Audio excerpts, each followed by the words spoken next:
think that I've died and accidentally landed in heaven. What an amazing Dragon's Tail day. Maybe the best day of riding ever. I really mean it this time. I don't know how it gets any better than this. Join us.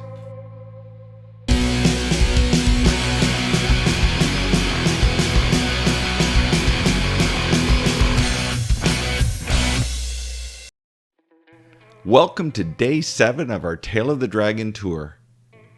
On Dragon's Tail Day, we woke to a chilly 4 degrees in Robbinsville, North Carolina. We were in no rush and took our time to pack up in hopes of warmer temperatures. And we were rewarded with 10 degrees by 10 o'clock. Finally, we left the Simple Life Campground and headed to the Tail of the Dragon. The ride there was scenic and exciting, and anywhere else that ride would have been the best part of the day. And the longer days crawl deep inside your bones. Keep your head up, there's plenty of eyes watching from the hills, just like us, ready and aim to kill. I drag these chains, keep pulling them slowly closer to the grave. I drag these chains, keep pulling them slowly until I break. When we arrived at Deal's Gap, we parked with hundreds of other riders who were milling about and buying t-shirts and souvenirs. We took the obligatory photos of the Tree of Shame and hoped we wouldn't be adding to the collection of bike parts nailed to that altar. I'll be honest with you, it was more than a little intimidating. A shrine to crashed riders and hundreds of I Survived the Dragon t-shirts being sold. I should have never watched those Max Wrist videos. After finding nothing worth buying, we crossed the road for a photo at the dragon statue.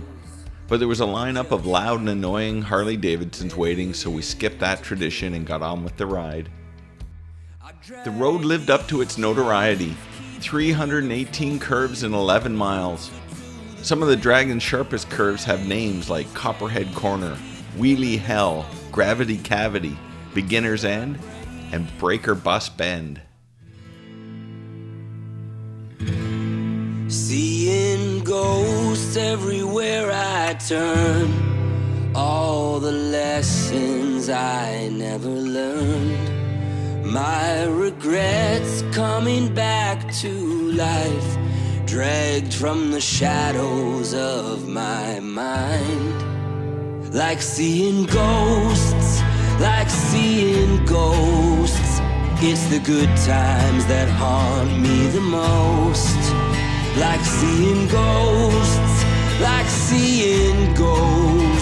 it's the wrong turns that lead me down this misery road. Desolation when I close my eyes, a lifetime I can't deny. Skeletons rising up in graves, history I thought washed away. Like seeing ghosts, it's the good times that haunt me the most. Like seeing ghosts,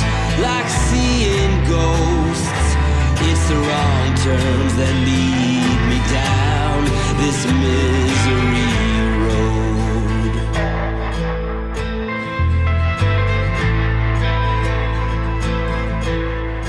Reveries drift across my bed. This purgatory feels like the end. My mistakes, fragile like my dreams, vivid and haunting without reprieve. Like seeing ghosts,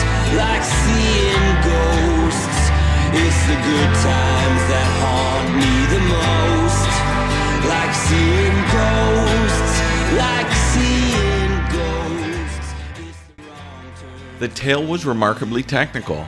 with tight bank turns that rose and dropped dramatically. After 11 miles, I was happy to stop and pull over to chat with the other survivors.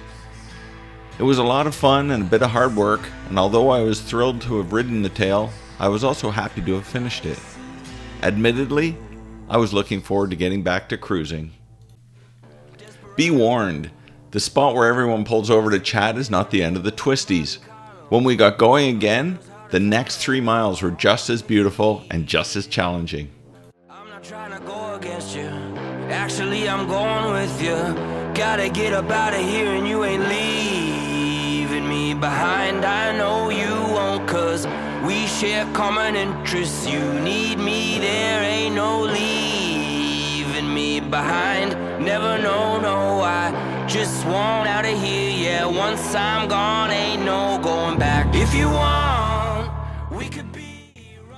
Traveling north along the Little Tennessee River, we headed to Teleco Plains, Tennessee, and had a brilliant lunch at the Teleco Cafe.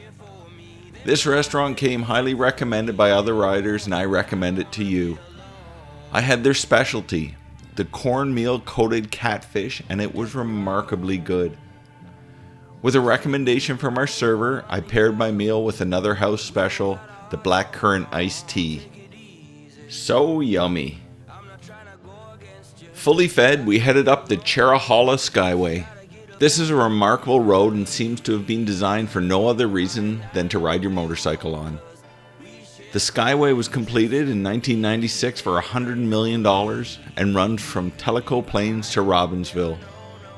It leads you through 40 miles of mountainous forest and has no towns or services along the way. It was so amazing for both the road and the views.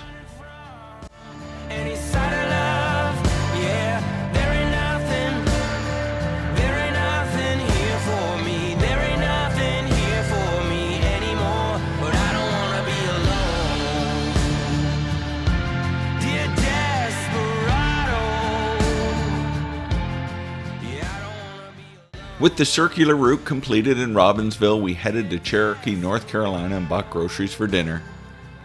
Then my GPS took us on an adventure route to the Indian Creek campsite. This route took us back along the Blue Ridge Parkway and up to the Big Witch Gap at 4,500 feet, and then on to Bunches Creek Road. Take this path because it's 30 minutes of great fun. The road is a single-lane gravel artery down the side of the mountain.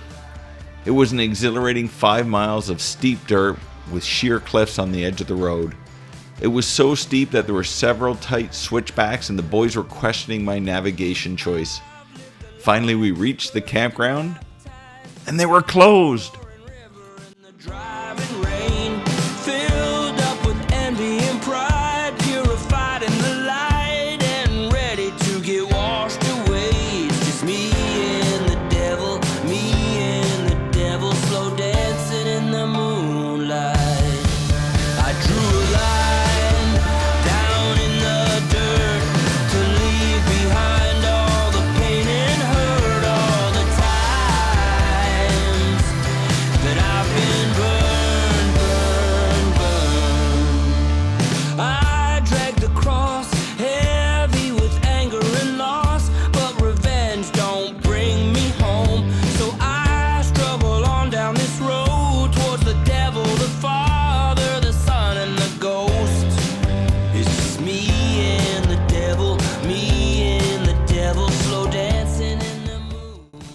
We were milling around the office trying to decide what to do, and the manager suddenly appeared and checked us in.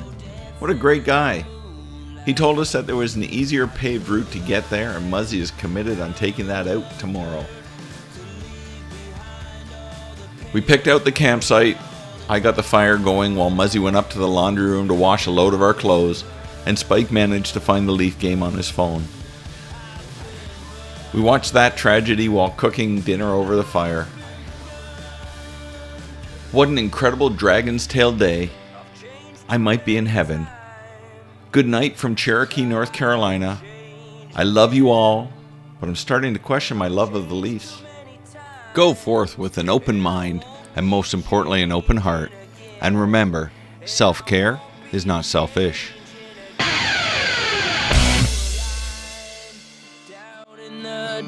heart to leave behind all the pain and hurt, all the times that I've been burned.